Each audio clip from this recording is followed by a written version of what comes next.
everyone. We're so happy to have you join us. This is the Aging and Spirituality podcast. And this is where we really talk about living your best life and finding that higher potential that's inside of you that you may not have recognized yet. So, we're happy today to introduce somebody to you that's got a really exciting message, one that really touches my heart. I'll be sharing some of my personal stories about this particular subject, but welcome, Dr. Michelle May. We're so happy to have you here. Thank you for coming. Um, Dr. May is such an interesting character. First of all, we have to say she is a self-proclaimed yogi. And as everybody who has listened to us knows, we are long-time yogis. So we're going to be asking questions about that because that's an interesting story for us. She's also a family physician, and we kind of call her a rock star in mindful eating because that's what she's going to be talking about today. And that's what she's actually written many books about and been on many media platforms talking about. It's really an amazing service, actually. I think our listeners are going to enjoy it. And I know beyond a shadow of a doubt that there are people out there that are really suffering from this particular subject and they're going to benefit from what she has to say. So Michelle says she's also been a yo-yo dieter and struggled with body image for 25 years, which is a long time, but I bet I can beat that one. I bet I struggled with a lot longer. So I'm just, my heart is really happy that somebody has taken on this particular subject, and the way she's tackled it is really helpful for, especially for women and the way that they feel about themselves. So, okay, so let's talk about how you recognize the triggers for emotional eating and how you develop that into this 4 books, at least, more coming, and how you actually focused on, teaching women how to nourish their bodies, mind, and spirit. So that brings me to my segue of tell us your story about you being a yogi. How'd you get there? What was your training, and how did that become a calling and develop into what you're doing now? Oh my gosh, that's just such a complicated question because, as you know, things are not linear.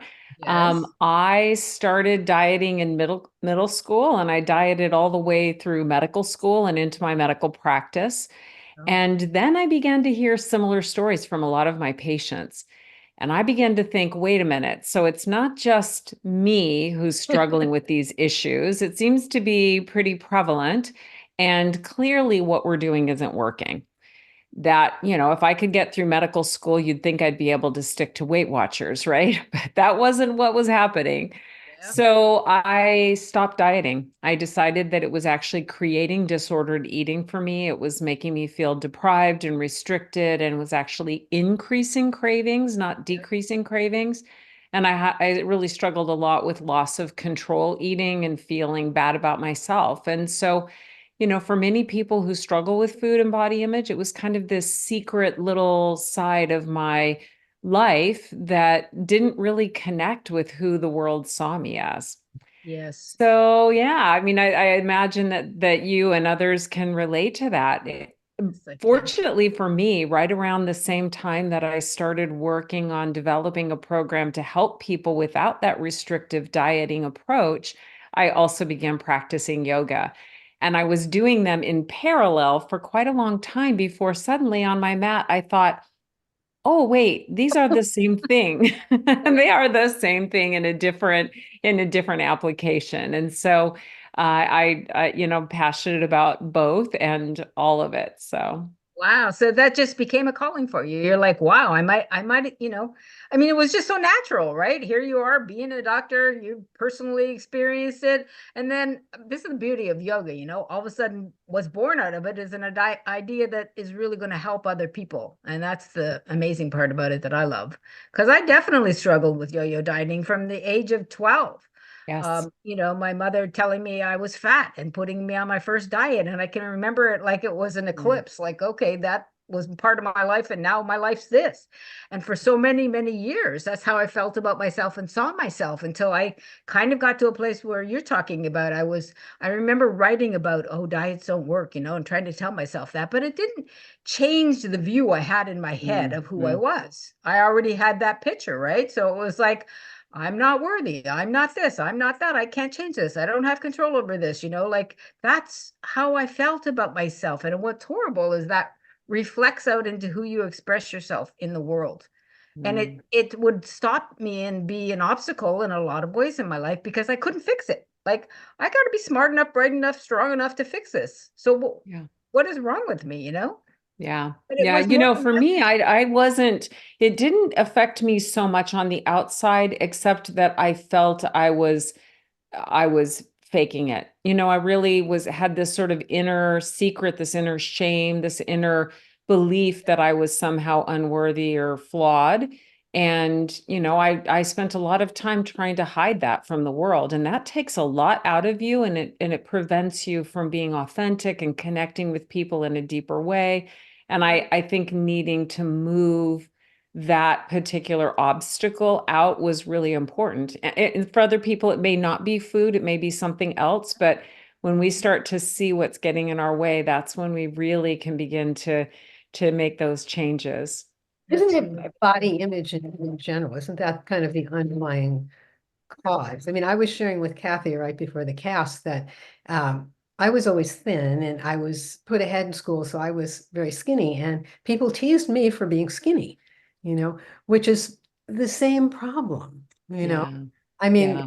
I did everything I could to gain weight and I just didn't, but it's that whole idea, I think, isn't it, that everyone has to fit this certain norm. Old. That's it. There you go. That's it. We call it diet culture. Diet culture that purports this belief that, eat less, exercise more, or in your case, do this, do that. And then we will all fit into this beauty ideal, Yeah. and which tends to be a thin ideal. And in fact, it really turns us into objects that are trying to transform our outward body so that it matches some cultural definition, and it doesn't really respect who we are inside, and it really overemphasizes body shape and size, and other things, skin color, sexuality, gender. I mean, there's so many Right. pieces of this which often overlap. For me, the issue, and really, as I tell a lot of my clients, body image is more about your own perception. It doesn't have as much to do with how you're outwardly seen. It's how you perceive yourself. And, sometimes it comes from messages, mothers and doctors, and certainly the media and social media. But ultimately, healing is about knowing on a very deep sense that, you are not your body size. Mhm. Is body dysmorphia a term that you use, and is it what we're talking about right now? No, that is an actual clinical condition where there's a real huge disconnect between your size and how you perceive yourself. What I'm Okay. talking about is more run of the mill. I'm not thin enough, I'm not tall enough, I'm not, in men's case, which, they struggle from this as well sometimes, but it's different. I'm not muscular enough. And so, do you hear all the not enoughs there? Yes. Right? Hi, actually. Yes, yes. So this is exceedingly common. This body image challenge. Now, sometimes people have body image challenges and no eating challenges. Sometimes they have eating challenges that aren't necessarily born out of body image, but I think they are often closely linked for many of us, especially those of us who started at such a young age as you and I did. It starts because we are trying to change our physical appearance to match some That's some, perceived. Yeah, Weird persona, yeah. yeah, yeah. so you work with people, and I understand you use mindfulness. And can you share a little bit about that and how you develop that into your program? Yes. Well, so dieting is outside in. It's eat this, not that, eat this many carbs, this many calories, this many grams, weigh yourself on a scale to measure your results. So it's all outside in. And indeed, it causes us to focus on things external to ourselves, that things that we are that really end up, I think, sucking a lot of energy and time away from us. Right. Whereas what I found really made a difference for me was inside out. So, for example, a simple idea here is that we're all born with the instinctive ability to detect our hunger and satiety cues. And if you Mm. think about young children, babies, they know when they're hungry and they let their caregivers know when they're hungry. And then when they've had enough, they stop. They pull away, they start spitting it out, throwing it on the floor. Exactly. That's exactly right. And so, they know this.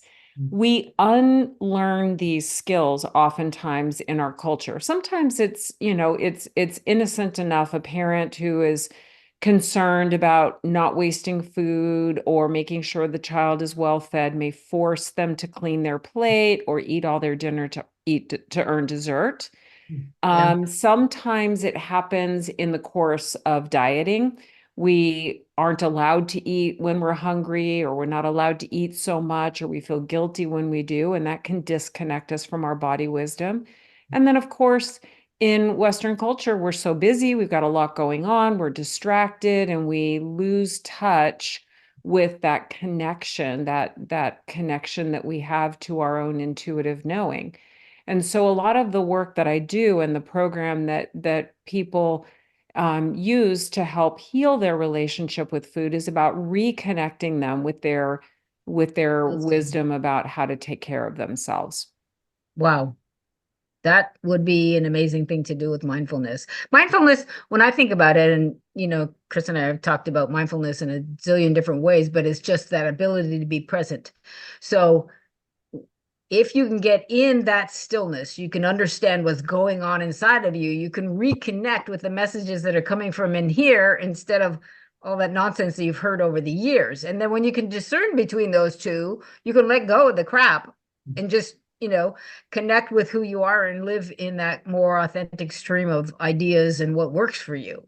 Exactly. And it's not just your body, like we were saying up front, is the balance of body, mind, and spirit. All of those things play into that ability to be able to listen and express who you truly are.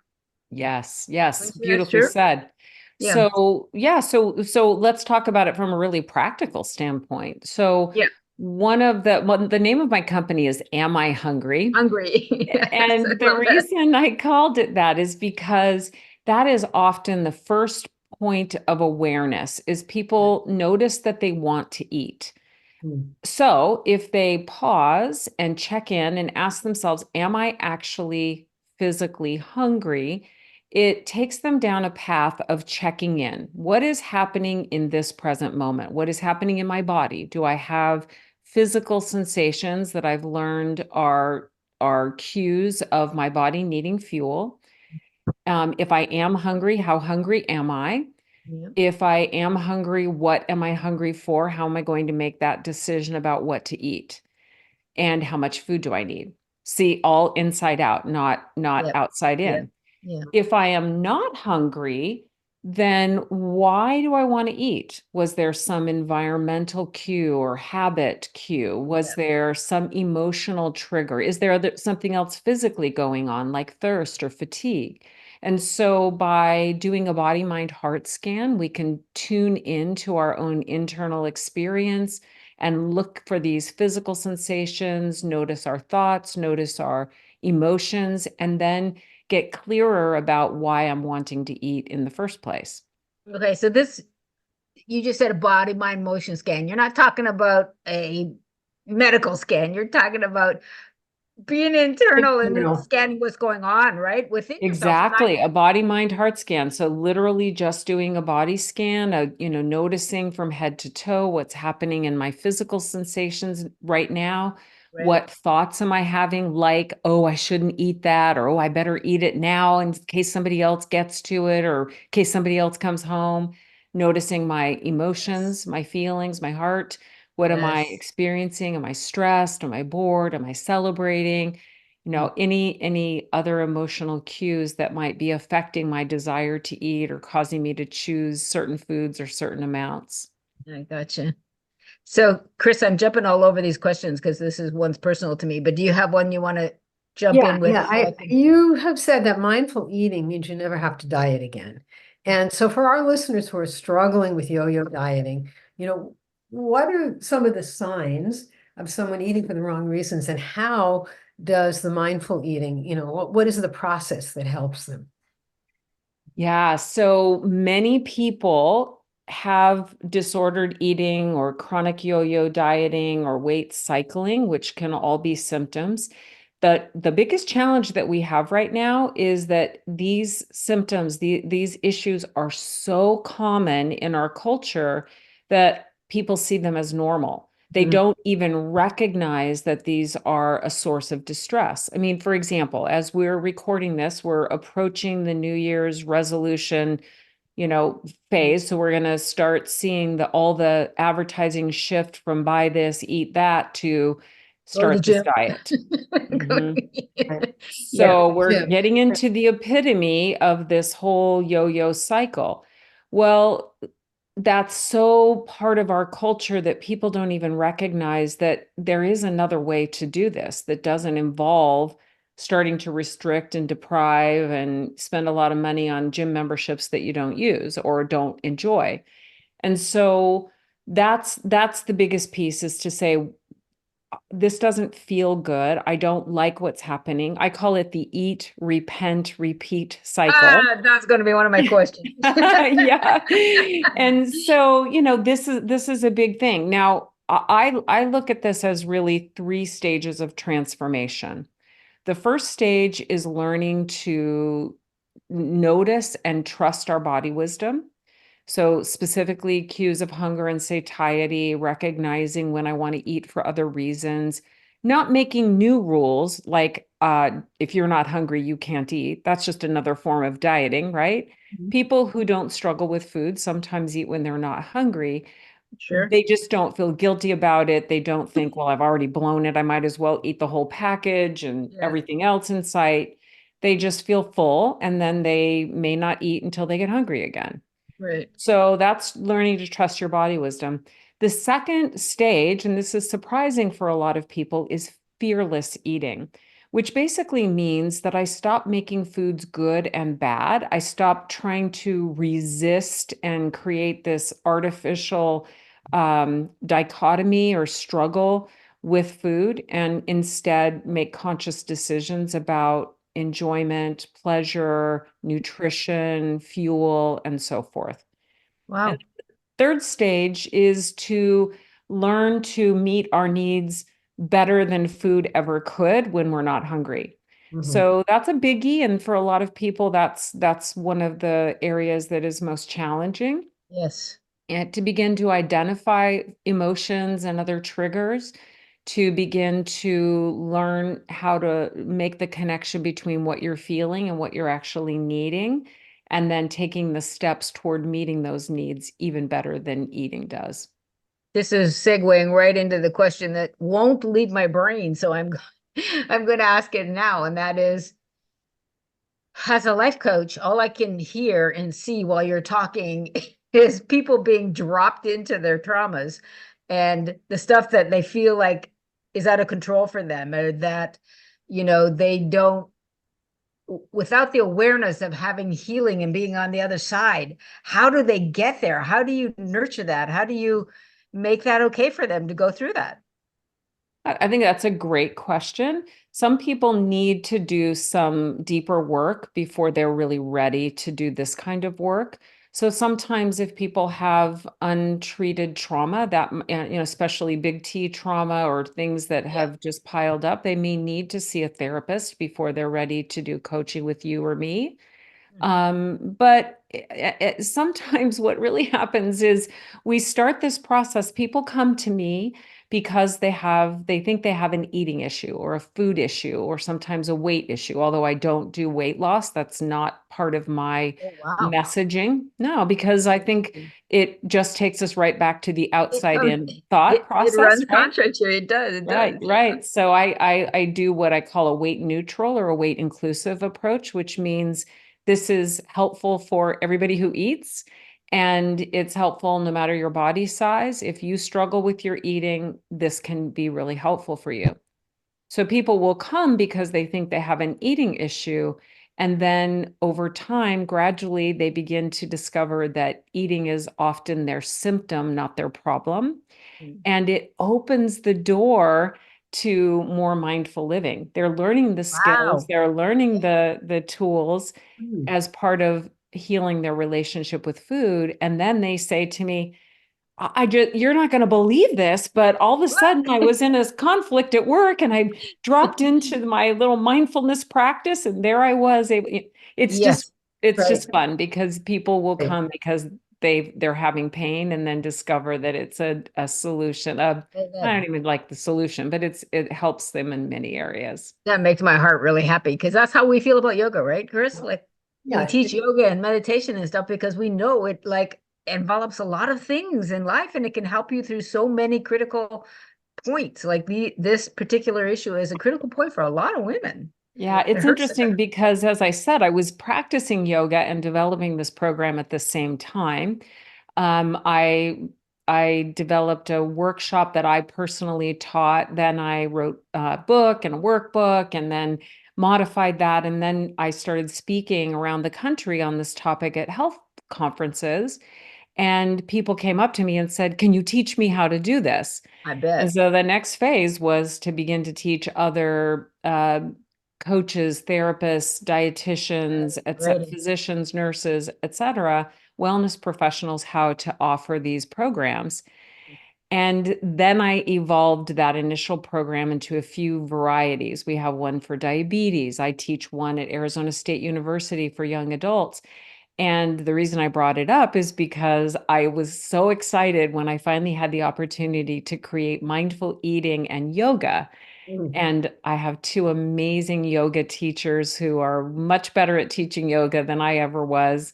Uh-huh. And they helped me develop specific classes to go along with Wow. the messaging of the Awesome. workshops. Oh, and doesn't that sound like fun? That sounds like Well, fun. yeah, because it's really about embodying what we're learning. We literally take the messages onto our mat and experience it in a felt sense, and it just deepens it in a way that, just talking about it can never. Takes you to a deeper sense of who you really are, Mm, without the externals. And yeah. Yeah. how did being a doctor influence what you're doing? I mean, how does that fit in? That's a great question.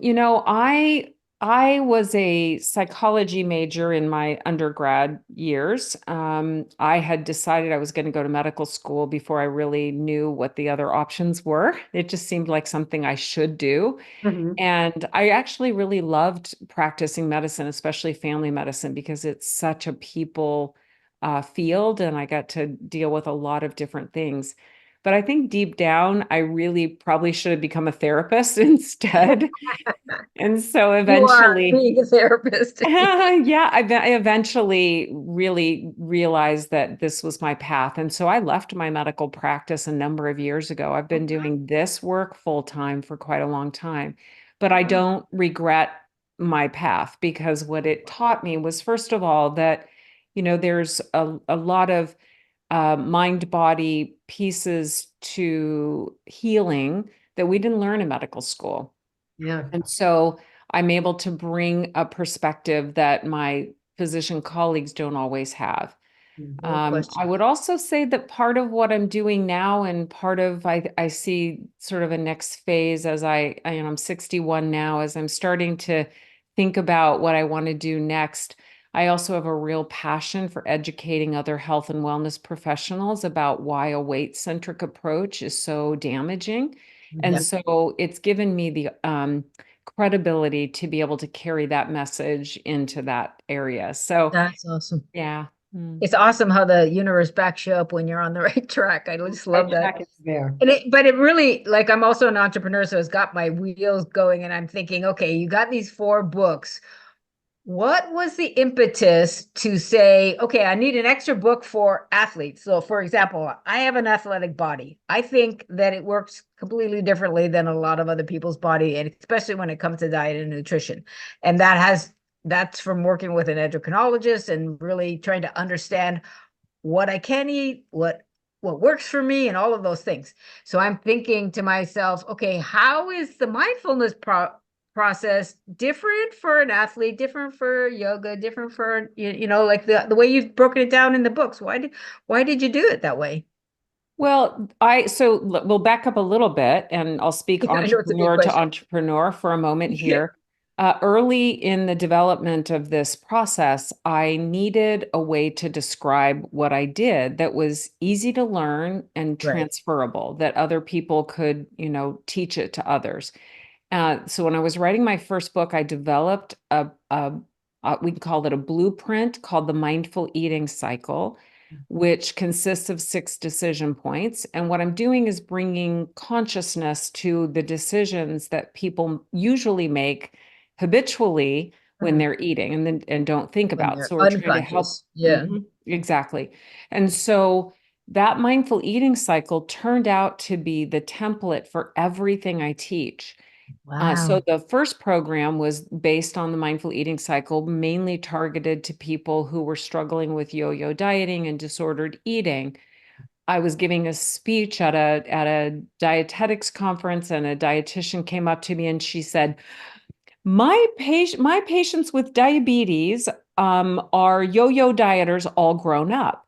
And so we started a conversation about how mindful eating could really help people with yo-yo dieting. And I'll send you her name after we're done here because I think she'd be great on your podcast because Oh, great. I'd love that. Thank she's you. a long, long time meditator and she works with diabetes. And so I think she'd be wonderful here. But anyway, we ended up co-writing a book and creating a program for people with diabetes. We use the same mindful eating cycle. We teach many of the same skills, but we have to tweak the messaging for somebody who has pre-diabetes or diabetes. And, Right. because a lot of people think my books are called Eat What You Love What You Eat. And they'll say, Right.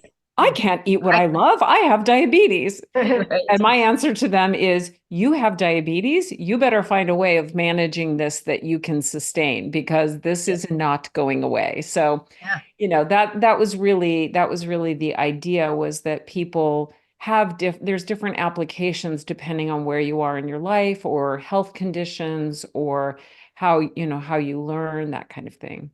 Okay, I'm being selfish. You have to give me the idea behind the athlete one because you don't have that book out yet, or I would be reading it.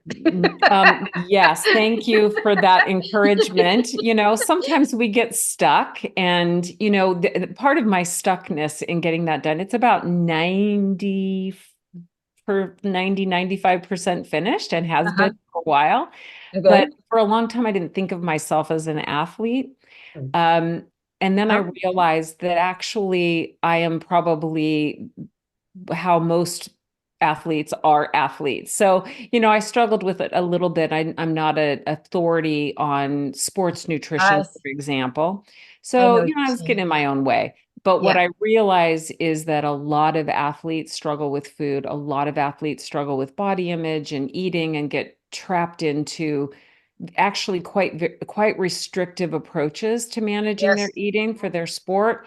And Perfectionist yes, approaches, yes. Yeah, I'm that's the actually problem of thinking, the athlete. Yeah. yes, it's a problem with a lot of people that I work with, Yeah. surprisingly. And I keep thinking that should be my next book, is something about perfectionism. I think it's the all or nothing thinking that so often we address when we're using mindfulness. Right. It shows up so much in people with eating issues. I'm either Let me being encourage good, you. yeah, Yeah. I'm Do it. being good or I'm being bad, right?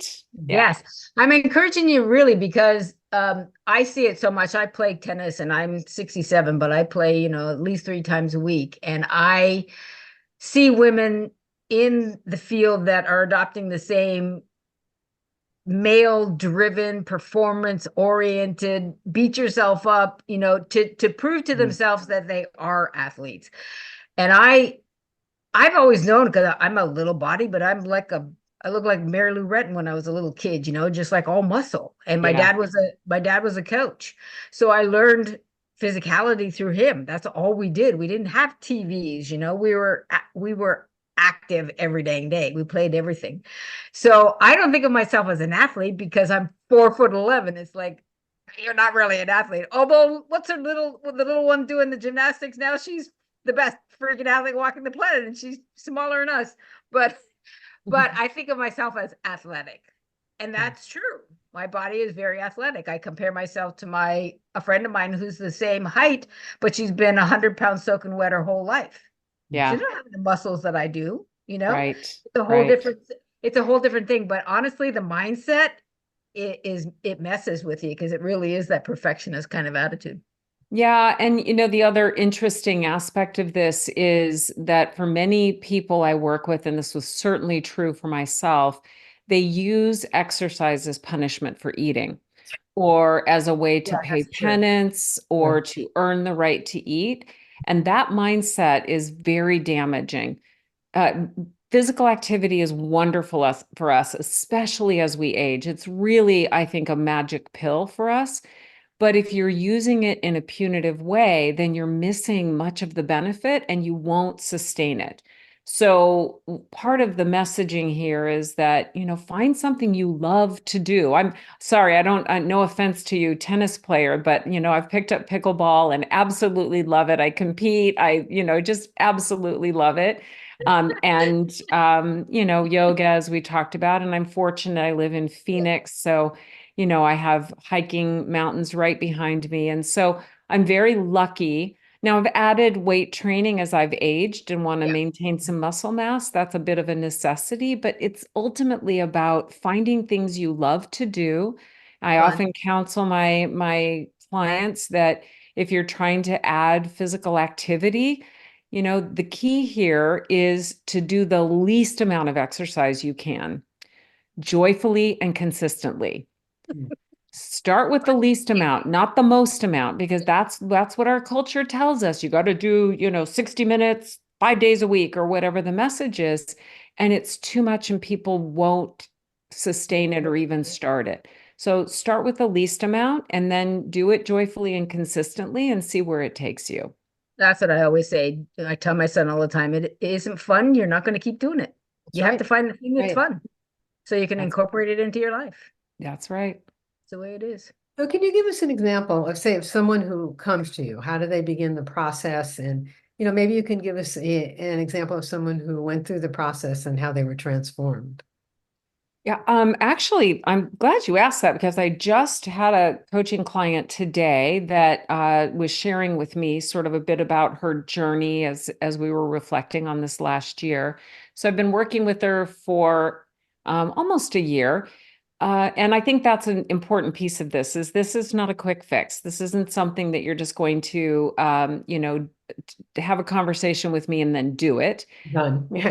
Right, exactly. And in fact, because of that, one of the ways I like to work best is I love to work with people in a workshop format with others first. We have a lot of groundwork to cover. We have a lot of skills and messaging. Plus, a lot of people have so much shame about their eating that working in a group really helps them uncover that and to be able to say, oh, wow, this is a cool person and she struggles with it too. Maybe I'm not, maybe I'm not broken. Yeah. And so I love to teach the workshop over 8 to 12 weeks first. And then I love to then transition into group or individual coaching from there. So for example, one of the very first things we do in the very first workshop is we explore the mindful eating cycle. And I have them consider how somebody who doesn't struggle with food or eating at all behaves. And then we apply the eating cycle decisions to that situation.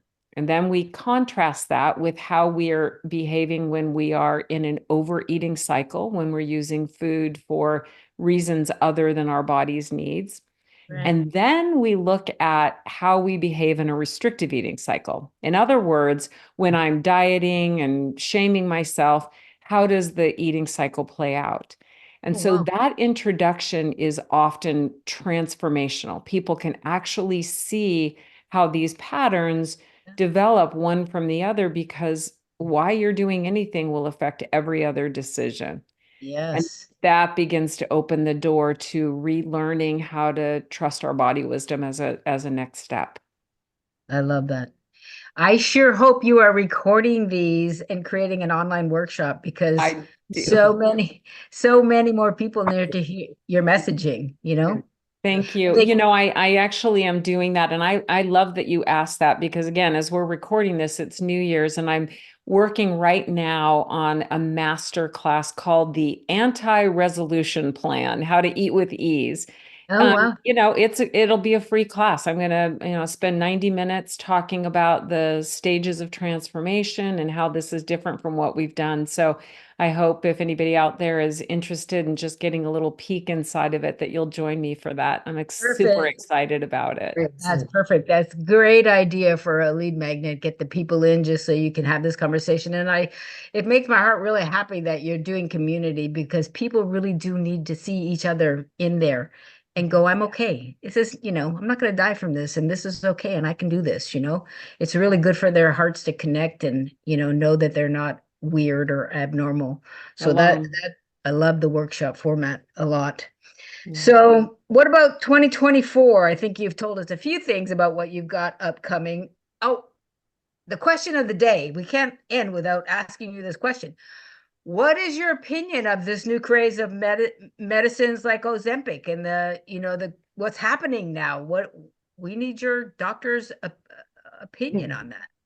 Well, I'm not a prescriber anymore. I can only give you my perspective as a, medically trained person and as a person who's worked in this field with people for 25 years now. Right. And what I would say about this is that I think it's too soon to know because in fact, over the 25 years that I've been doing this work, plus my 61 years prior in total of being on this planet, what I know is we've been through many, many crazes, many, many fads, many, many solutions, and this is it kind of thing that have not panned out or have ended up actually creating problems. So I'm afraid it's a little too soon to know for sure how this is going to be. What I would say is it really puts an exclamation point on how weight focused our culture is. I mean, people are just jumping all over this, despite the expense, despite what we don't know, despite the fact that everybody is being very clear that when you go off of it, any weight you lost will come back. And so people are somehow willing to commit themselves to something for the rest of their lives. And it just shows you how I don't know, how weight centric our culture is. Let's look at ourselves as body, mind, heart, and spirit. I have a number of clients who are taking it, most of them for diabetes, but I don't have a problem working with somebody on it, but I certainly think that you're not going to find a solution in taking a shot once a week. Ultimately, we have got to get to the underlying decisions that we make around eating. And that is ultimately the most important thing. Yes, and how you feel about yourself. You know, working with the person, whether they're making those emotional, mental transitions into a person that's balanced, whole, and feels good about life, is full of joy, is doing what they want to do, that kind of thing. You can see that on somebody. Absolutely. And I'm sure your program is helping a lot of women on the planet to do that. So bless your heart for doing it. It's great work, great Oh, I'm service. very lucky to be able to do it. It's funny how sometimes the things that you struggled with the most turn out to be a gift. How you Yep. Turn out to be the calling. That's right. That's the truth. Right. That's the truth. Well, thank you for being here. Really, from our hearts. Thank you for having me. I'm sure our listeners are getting a lot out of this.